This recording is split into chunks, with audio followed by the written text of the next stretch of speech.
Oke. Sebentar ya, tadi lupa saya merekod. Saya ulang ya. Yang kita lakukan pertolongan nanti pada pasien itu adalah jika dia mati klinis. Kalau sudah mati biologis, irreversible, tidak bisa kembali. Ya, tetapi dalam keadaan menolong pasien, kita lakukan saja dulu pertolongan. Kita nggak usah membuat status mati biologis dulu. Tolong aja, kalau kita tolong sampai kita lelah, kalau kita tidak berhenti, maka kita yang mati, nah baru dihentikan ya.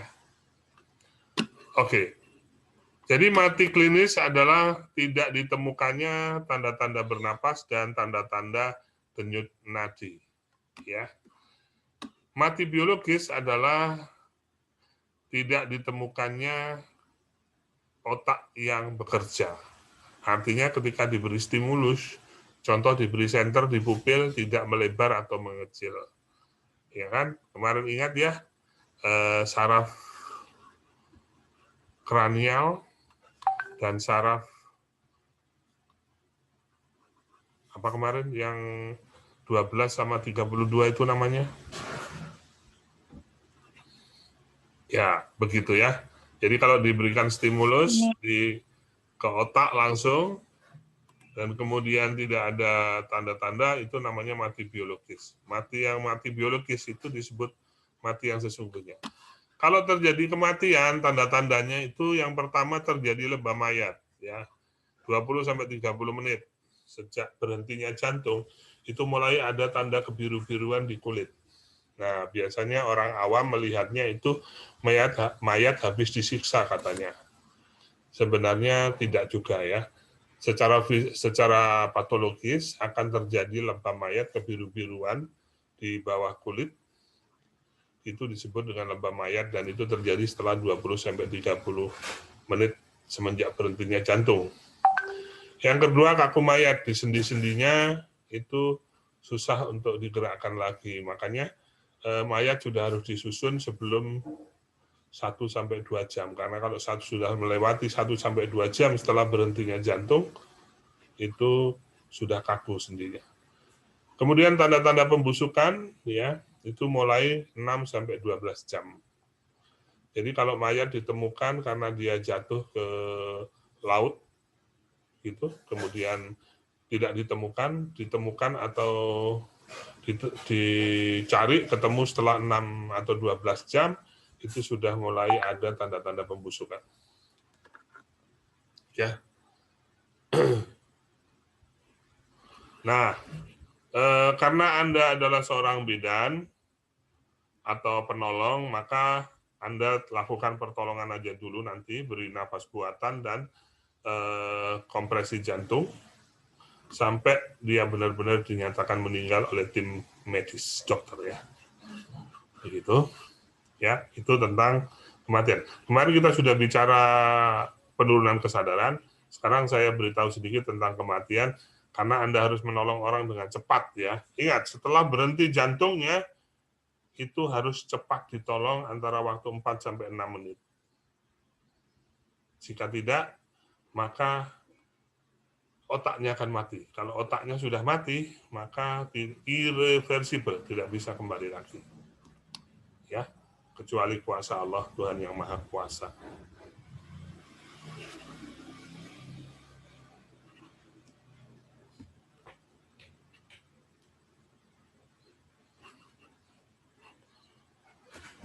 Kalau slide-nya nggak mau turun ya? Nggak mau ke bawah ya? Ini.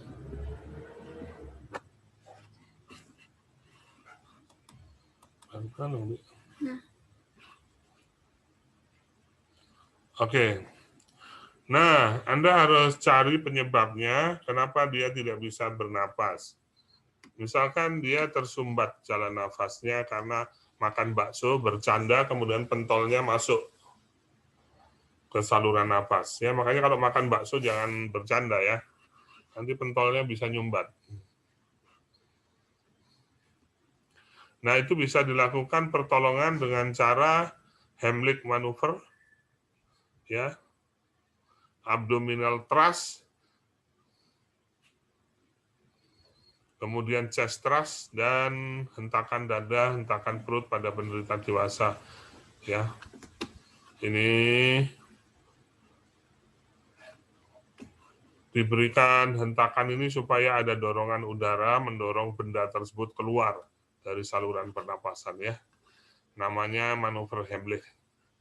Upaya membebaskan jalan nafas karena tersumbat benda asing. Ya. Nanti ada prakteknya ini. Gimana caranya, ya. Ini sedikit ada anatomi pernapasan. Terjadi obstruksi, ini esofagus yang belakang, ini jalan menuju ke gaster, lewatnya makanan, esofagus. Nah, kalau trachea, ini jalur menuju hidung dan paru-paru. Jadi dia menyumbat, harusnya dia masuk ke esofagus, karena pentol bakso kan masuknya ke usus. Ternyata dia belok, karena bercanda atau karena kaget, masuk ke jalur nafas, ke trachea. Ya, ini di bawah trachea ini ada bronchus, ya, sampai bronchiolus terminalis, ya, baru ketemunya di alveoli. Oke. Nah, ini teknik-tekniknya, ini tangannya ditaruh di perut, ya, bagian atas. Nanti dihentak ke arah kita. Jadi orangnya itu di depan kita peluk, kemudian kita hentakkan di perutnya itu. Tapi ingat, itu untuk pasien dewasa. Kalau untuk anak-anak ada tekniknya sendiri, ya. Nah, kalau ini ditepuk di punggungnya, ya. Nah, kalau ini ditekan di tulang sternumnya. Oke. Nah, oke, sekarang ini kita bicara membuka jalan nafas, ya, tanpa alat. Ini ada kemarin di pengantar kegawat dauratan itu ada head tilt, ada chin lift, dan ada jaw thrust, ya. Ini head tilt, ya, tangan kita menekan kening ke belakang, ya. Kemudian chin lift itu menarik dagu, ya, menarik dagu. Kemudian jaw thrust itu menarik rahang, ya. Ini untuk membuka jalan nafas dengan beberapa teknik ini, ya.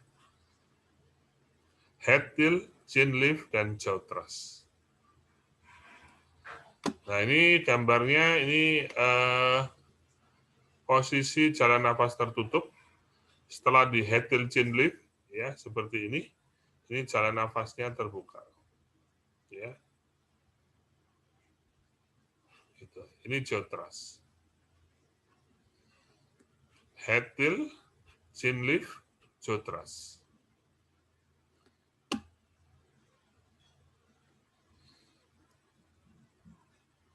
Untuk pasien trauma tidak sadar, buka jalan nafas dengan chin lift atau jaw thrust, ya.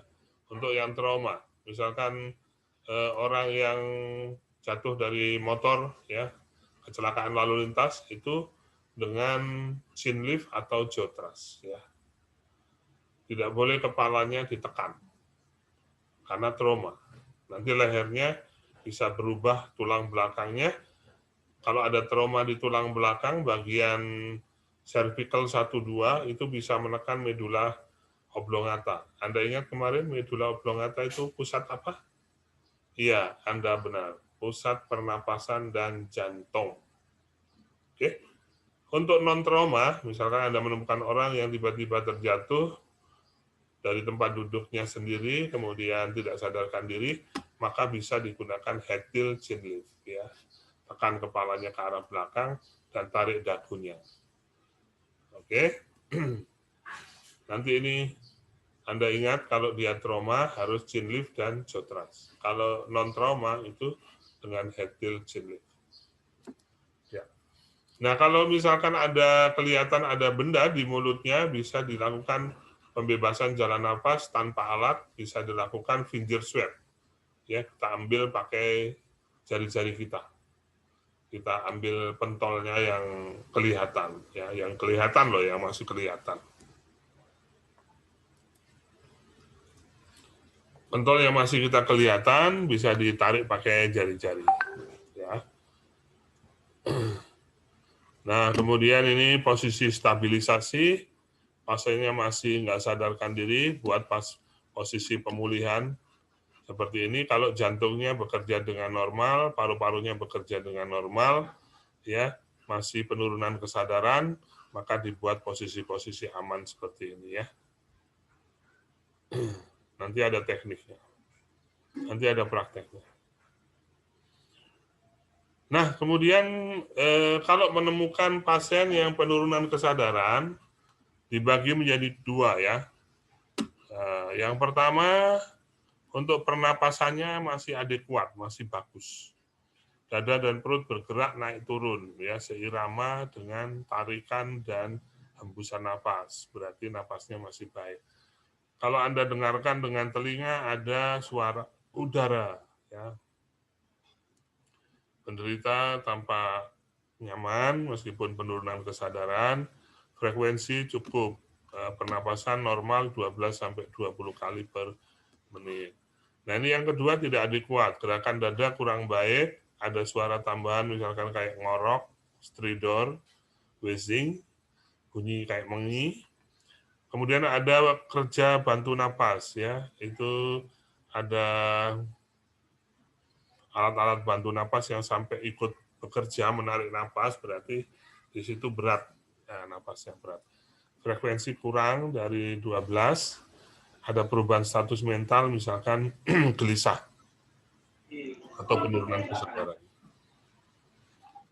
Nah, kalau terjadi henti nafas, maka Anda harus memberikan bantuan pernapasan buatan. Ya. Langkah-langkahnya seperti ini. Kalau Anda bekerja di rumah sakit,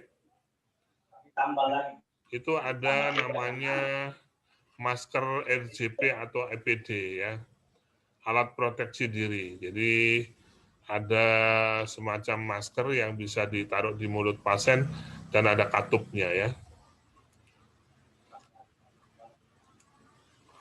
Tapi kalau nggak ada, ya terpaksa Anda ambil risiko langsung ke mulut atau hidung pasien ya.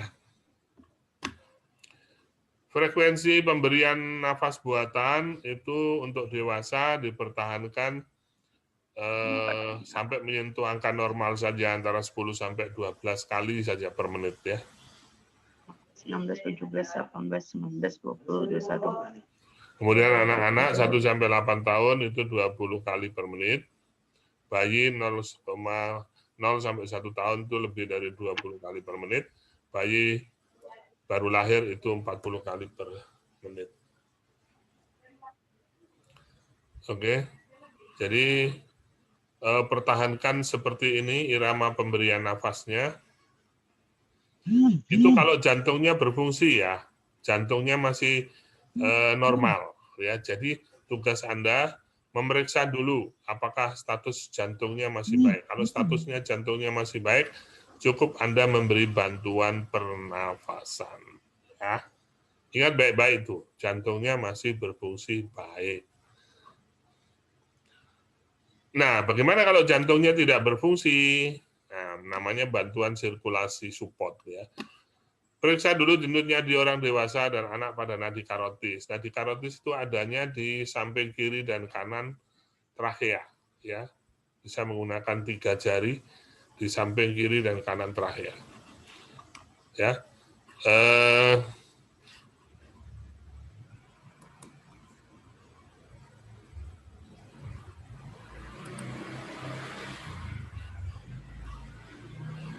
Mana tadi? Coba Anda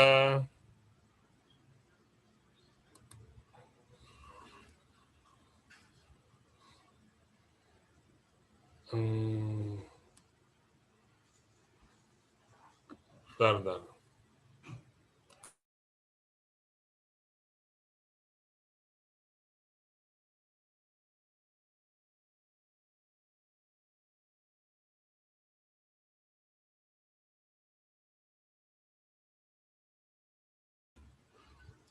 Oke.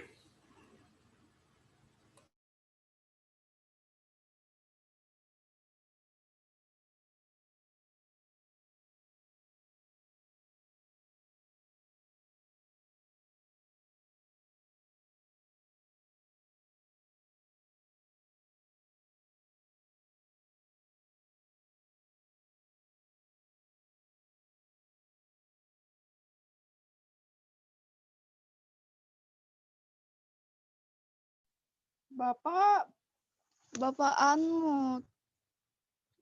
Maaf Pak, Bapak Anmut. Suaranya Bapak. Bapak Anmut, suaranya Bapak. Bapak Anmut, suaranya Bapak. Oke. Ya, suara Anmut. Sudah? Oke. Raba nadikarotis di sini ya. Sini, nadikarotis. Ya. Dapat denyut nadi? Sini. Di sini ya. Sini. Ya, perhatikan nih di sini. Ya, kiri dan kanan. Ya, itu namanya nadi karotis. Jadi kalau diraba di sini udah nggak dapet, ya nggak dapet. Diraba di sini udah nggak dapet, di aksila ketek. Ketek, aduh basah lagi keteknya. Nggak dapet, ya. Terakhir di sini, nadi karotis. Kalau di sini udah nggak dapet juga, berarti pasien dalam keadaan henti jantung. Anda punya waktu untuk menyelamatkan dia 4 menit. Jika Anda gagal dalam waktu 4 menit, bisa terjadi kematian otak. Dan itu irreversible dan tidak bisa diselamatkan. Ya, itulah kenapa disebut gawat darurat.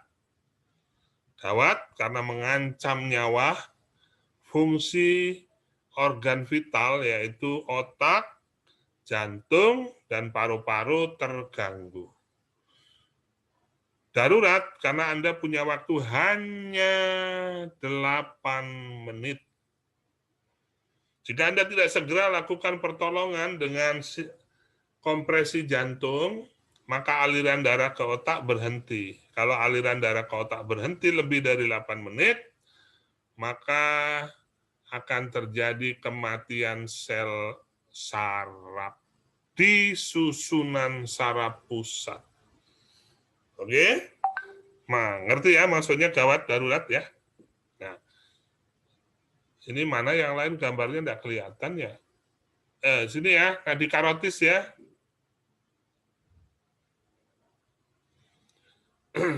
Halo? Kita kuliah KGD ini banyak praktek ya, jadi buka anunya, penutup wajahnya ya.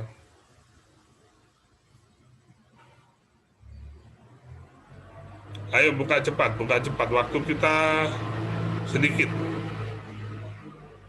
Nah, ya. Ini namanya nadi perifer, ya. Kalau ini sudah tidak teraba, ditambah begini tidak teraba, Anda harus maju lagi ke nadi karotis sini, kiri dan kanan. Rasakan, semuanya cari, nadinya harus dapat. Dapat? Siapa yang sudah dapat, angkat tangan.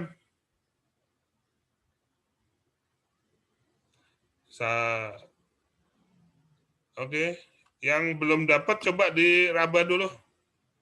Putri Marinya, udah dapat belum nadi karotisnya? Raba nadi karotis di sini dulu, di sini, ya, di sini. Kalau kita orang normal di sini teraba ya. Nanti pada saat dia gangguan sirkulasi di sini tidak teraba, tapi di sini teraba. Ya, kalau di sini juga sudah tidak teraba, berarti dia positif. Diagnosanya adalah henti jantung. Kalau henti jantung, baru kita kasih yang namanya resusitasi atau pijat jantung. Nah, tadi yang pertama, itu kita memberikan pertolongan bantuan pernafasan. Itu kalau pernapasannya sudah berhenti, pasiennya tidak bernafas lagi. Untuk ngetes dia nggak bernapas, Anda bisa taruh tangan di bagian punggung di hidung pasien. Coba taruh punggung tanganmu di hidungmu, terus kamu bernapas. Gerakan udaranya bisa diterima di saraf perifer ya, di kulit. Terasa ya udaranya ya. Ya, siapa yang menerima? Ya, Pak. Ya, saraf apa yang menerima sensasi aliran udara kita di kulit? Saraf tepi. Saraf tepi ada di seluruh organ dan ada di panca indera. Nah, itu kita pakai untuk, nah kalau Anda ngomong taruh di depan tangannya ya. Kalau Anda ngomong, maka ada aliran udara yang terasa di punggung tangan. Ya, itu yang pertama. Kalau Anda tidak bisa merasakannya, saking kecilnya, Anda tempelkan pipinya. Pipinya dekatkan ke hidung pasien ya. Pasien, nah ditempel begitu. Bisa lihat kan pipi saya? Nah, itu didekatkan ke hidung pasien karena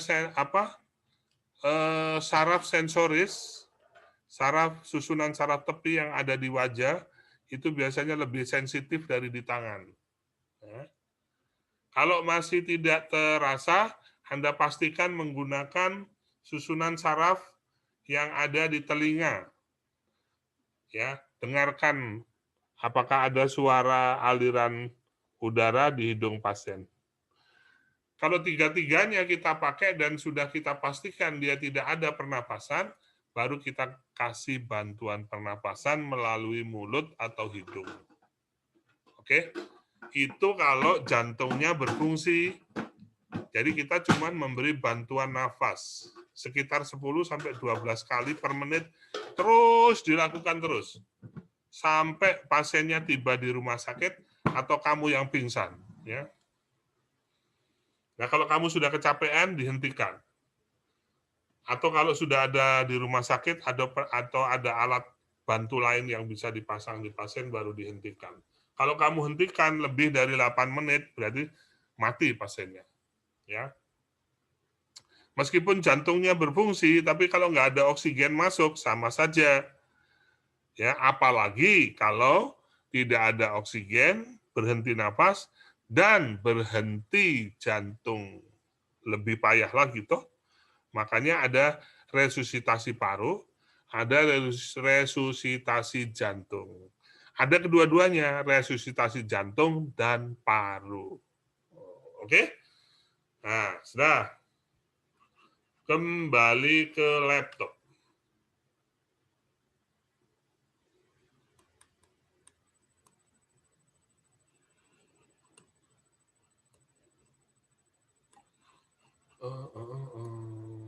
Oke.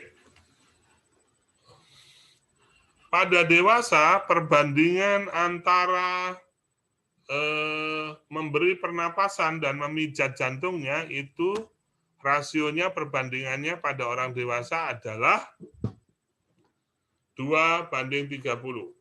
Jadi 2 kali kita memberikan tiupan napas, nah, lalu dipijat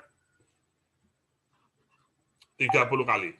Pada anak 5:1, 5 kali pemberian pijatan, 1 kali pemberian pernapasan.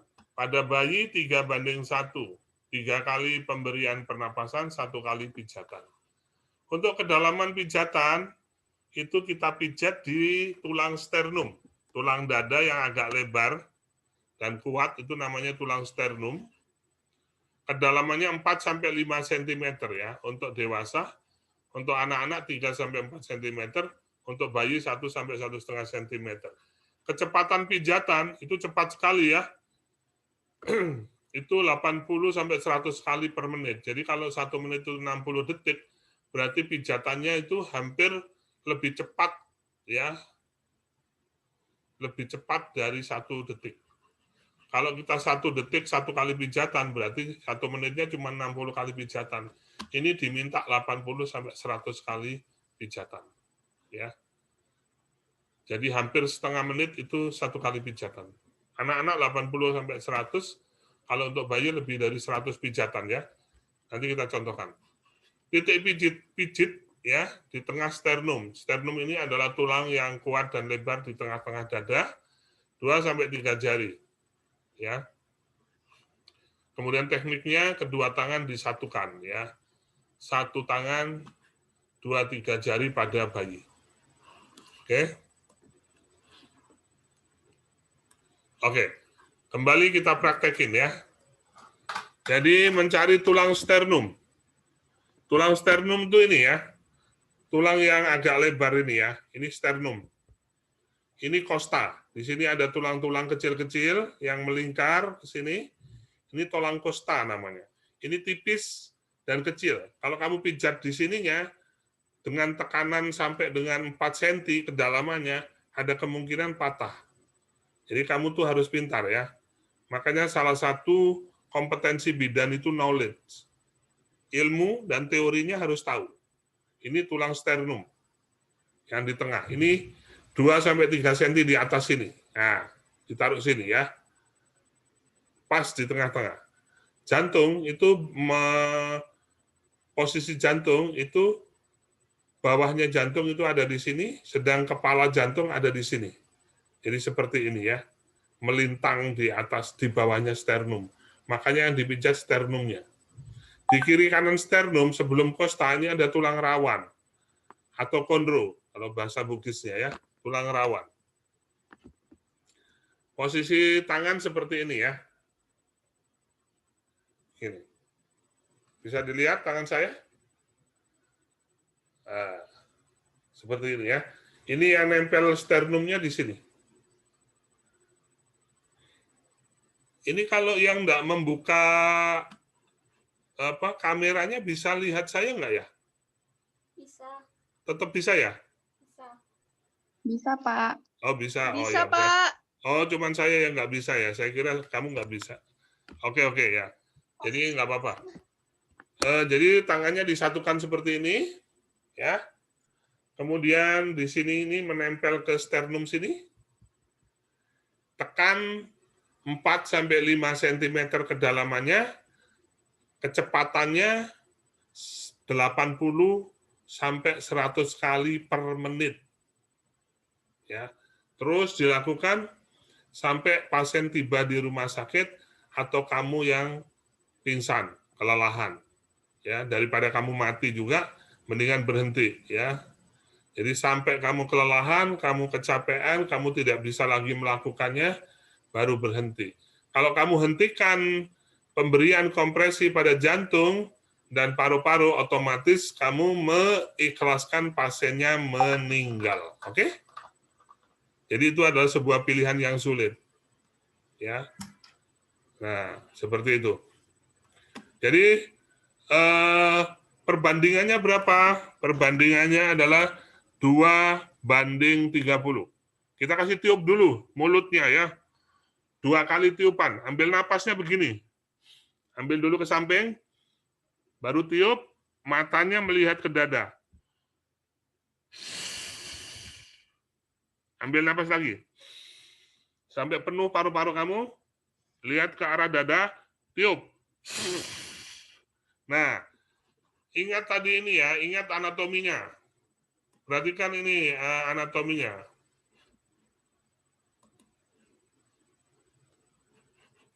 Nah, lagi nggak mau lagi. Jadi, anatominya di bagian depan ini ada trakea. Ini ada jakun nih.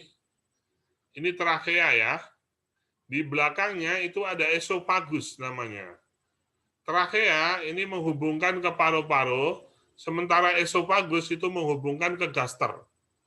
Jadi kamu buka dulu jalan nafasnya dengan cara diekstensikan. Ya, kalau gini tertutup. Ya, kalau gini jalan nafasnya terbuka, kalau kayak gini esofagusnya yang terbuka. Makanya kalau napas, kalau makan tuh kayak gini nunduk ya. Nah, nunduk tuh enak, makan, nelannya enak. Kalau kamu tarik nafasnya ke atas, kamu susah menelan. Nah, susah. Coba kamu bikin ekstensi dulu. Kepalanya dongakkan ke atas. Ya, coba menelan. Susah? Susah ya? Bisa, Pak. Lebih Bisa. enak fleksi ya. Coba fleksi menelan, nunduk, fleksi, menelan. Enak ya? Nah, Enak. karena pada saat ditarik, ya kepalanya ekstensi, itu jalan nafas atau trakea yang terbuka, makanya kamu nelannya susah. Kalau nunduk, itu esofagus yang terbuka, makanya nelannya mudah. Gitu ya. Nah, itu yang pertama ya. Jadi, posisikan pasien ekstensi, baru kemudian ambil nafas. Nah, ngambil nafasnya jangan lupa ya. Ambil dulu di luar, gini, baru masukkan mulut kamu ke mulut pasien, mata ke arah dada, tiup. Nah, jangan kamu hisap lagi.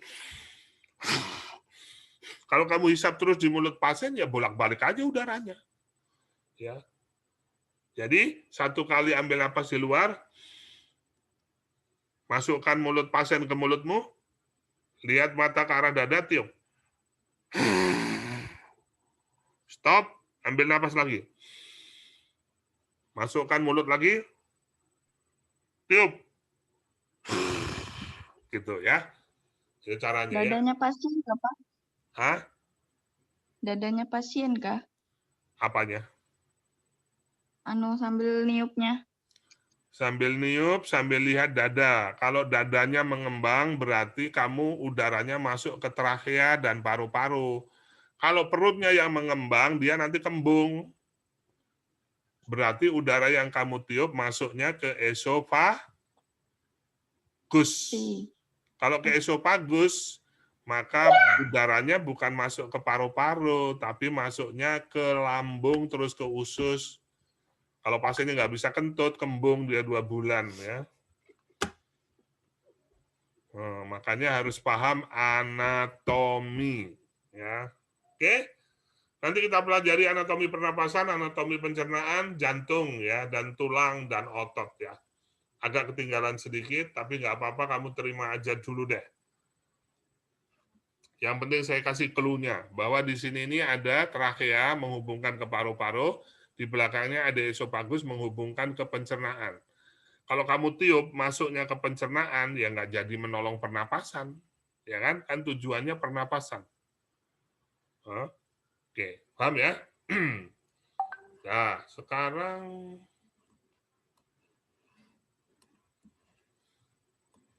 ya.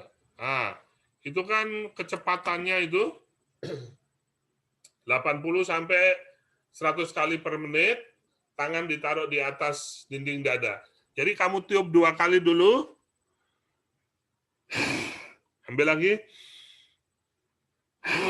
2 kali tiup, baru kompresi jantungnya. 1, 2, 3, 4, 5, 6, 7, 8, 9, 10, 11, 12, 13, 14, 15, 16, 17, 18, 19, 20, 21, 22, 23, 24, 25, 26, 27, 28, 29, 30. Kasih pernapasan lagi, 2 lagi. Ambil. 2 kali. Pijat lagi 30. 1, 2, 3, 4, 5, 6, 7, 8, 9, 10, 11, 12, 13, 14, 15, 16, 17, 18, 19, 20, 21, 22, 23, 4, 25, 26, 27, 28, 29, 30. Pernapasan lagi, 2 lagi gitu ya. Terus seperti itu sampai kamu kecapean. Atau ada penolong lain yang datang, kamu ajari. Nah, itu kalau 1 kali penolong. Kalau 2 penolong, enak. Kamu bagian mijat, orang lain bagian niup. Tapi perbandingannya tetap ya, 2, 30. 2 kali pernapasan, 30 kali pijatan. Deal ya? Paham ya? Oke. Lanjut. Loh. Mana itu? Nggak mau. Bisa. ada sini-sininya ya, coba lihat. Oke.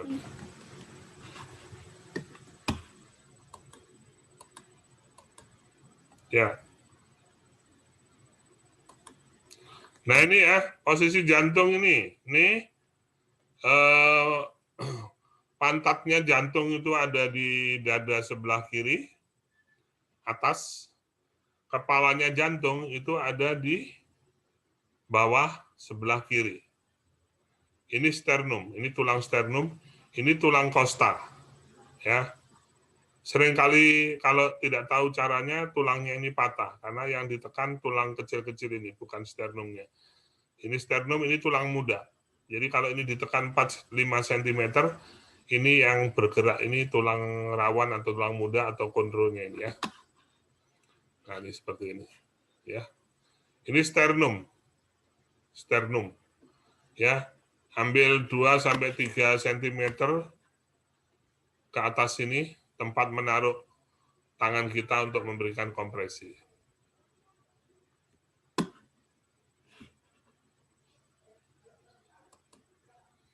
Ya.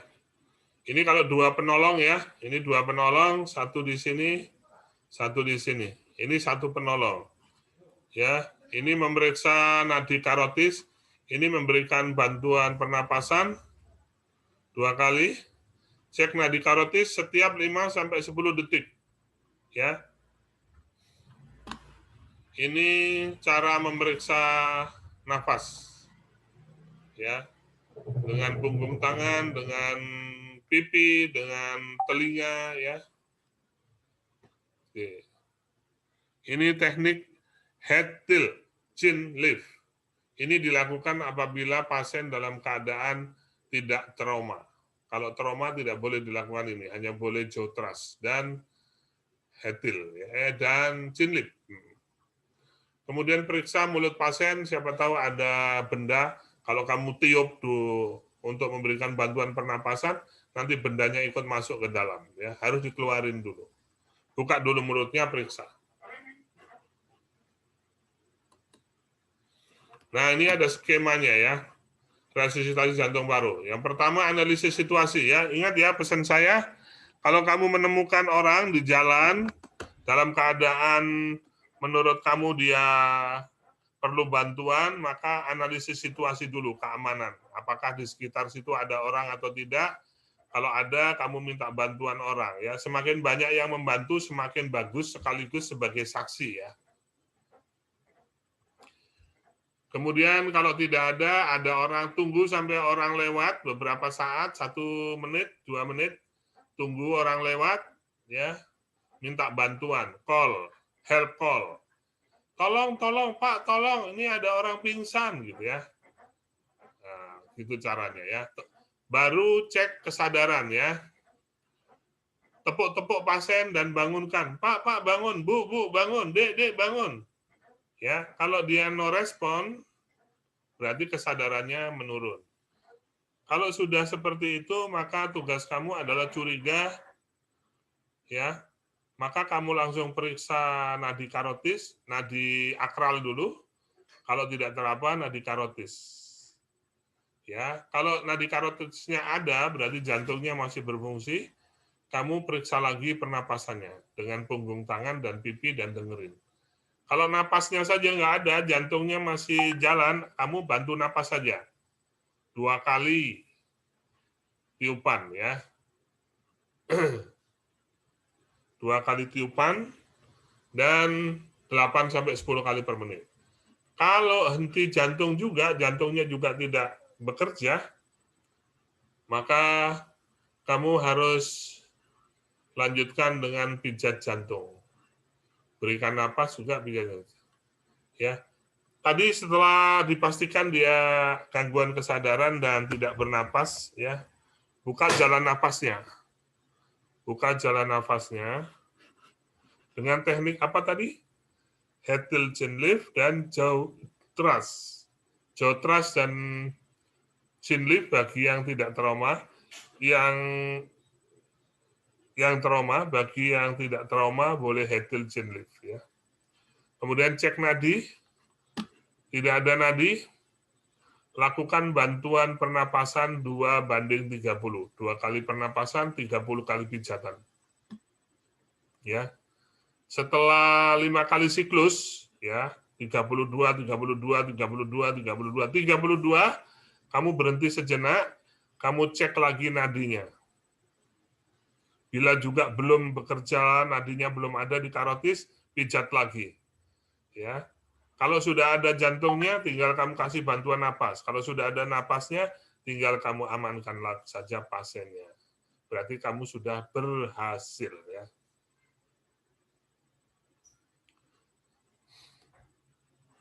Oke.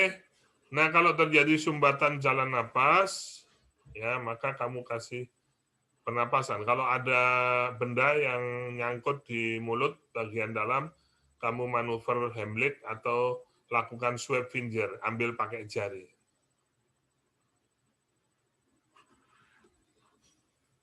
Oke, itu materi kita untuk pagi hari ini. Sampai di sini.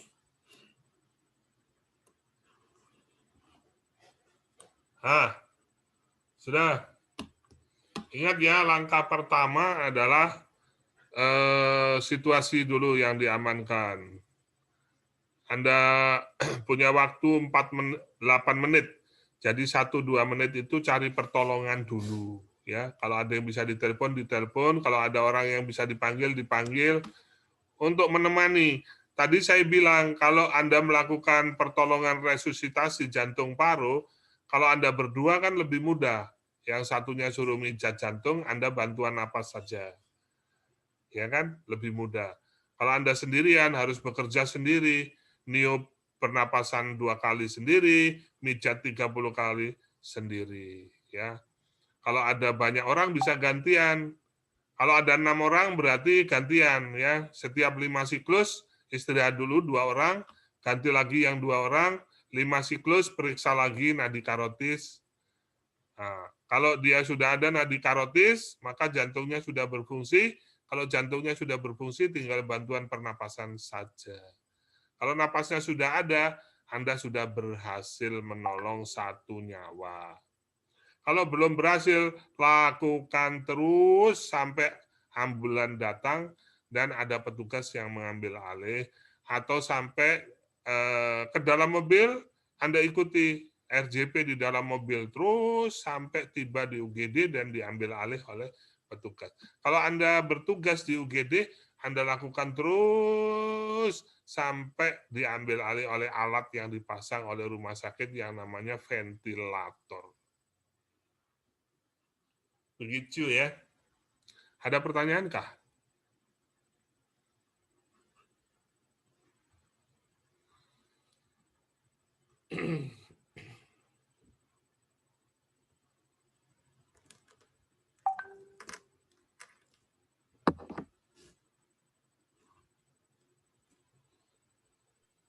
Pak, saya mau nanya.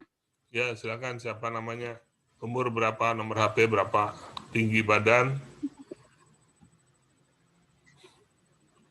SPP, Pak. Hah? Yang mana yang tanya? Evi. Angkat tangannya dong. Saya, Pak. Oh, Asfa, Evi. Ya, silakan Asfa. Kan setiap kita mau RGP kan, misalkan RGP-nya sama pasien tuh hitungannya 30 kah, Pak? Hah? Setiap RGP itu hitungannya 30 kah atau Iya. lebih? Iya, lebih, tapi 32. Kalau RGP-nya ya sampai pasiennya sembuh, berfungsi kembali jantung dan nafasnya, atau Anda kelelahan, daripada Anda yang mati, ya biar aja dia mati. Ya, tapi siklusnya 2-30. 2 kali bantuan napas, 30 kali pijatan. Setiap 5 kali siklus, 2-30, 2-30, 2-30, 2-30, 2-30, Anda periksa lagi nadi karotisnya. Itu Aspa. Makasih, Pak. Ya, sama-sama. Ayah lagi.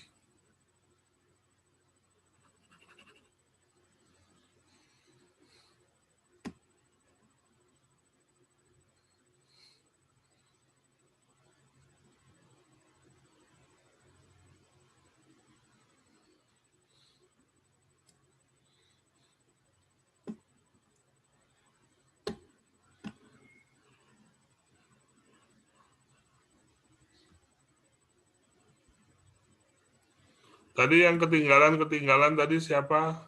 Mau nanya kah?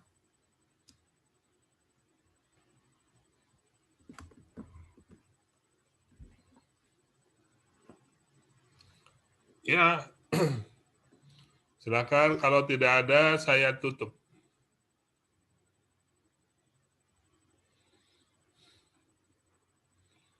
Ya, itu ada skenario 1 penolong dan 2 penolong. Kalau 1 penolong, Anda juga yang meniup, memberi bantuan nafas 2 kali, Anda juga yang memijat jantungnya 30 kali.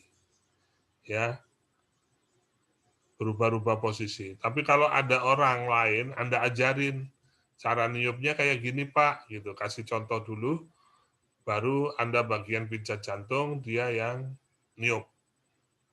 Atau dia yang mijat, Anda yang niup. Tapi ajari dulu. Kalau ditekan tempatnya sembarangan, risiko tulang kostanya patah. Ya, apalagi pada anak-anak masih sangat rapuh, apalagi pada bayi, ya, hanya menggunakan jari-jari saja, bukan menggunakan telapak tangan, ya. Anda harus ingat itu. Nanti bayi kamu kasih telapak tangan, gepeng deh.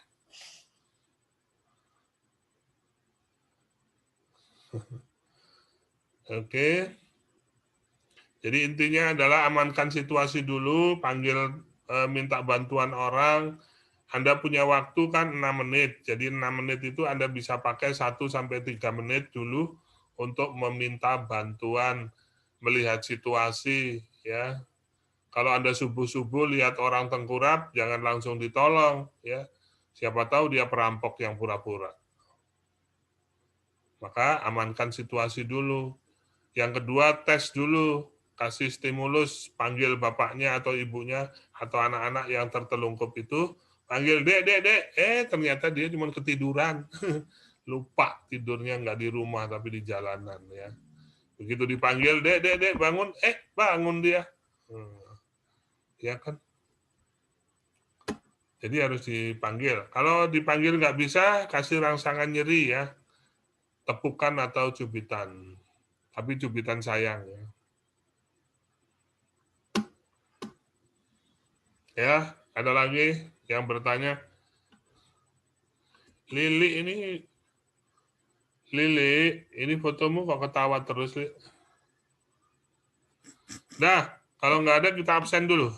Nia hadir, Elsa hadir, Olivia hadir, Nur Elsa hadir, Hapsah hadir, Rizka hadir, Yuni Ramadhani hadir, Dewi hadir, Gregenia hadir.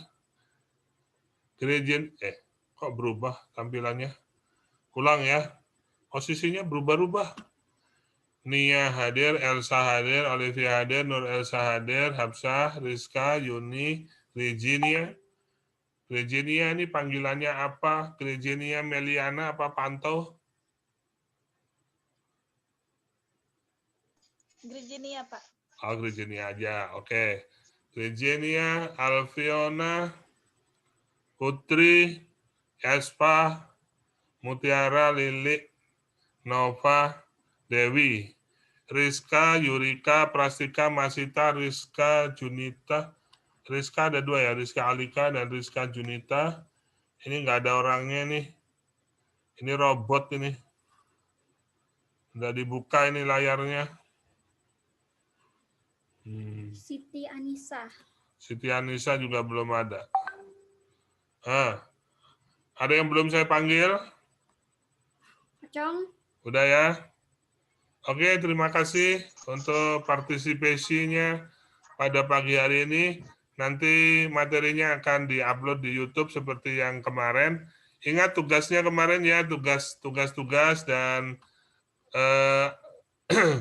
ketika Anda masuk di YouTube, jangan lupa subscribe, like, komen untuk menulis nama dan tingkat untuk absensi di sana ya. Oke.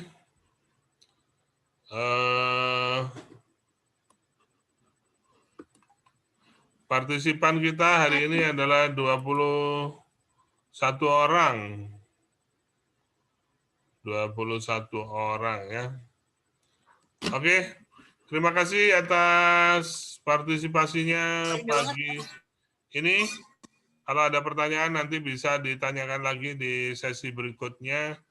Kita akan banyak praktek nanti ya. Ini materinya sudah hampir selesai.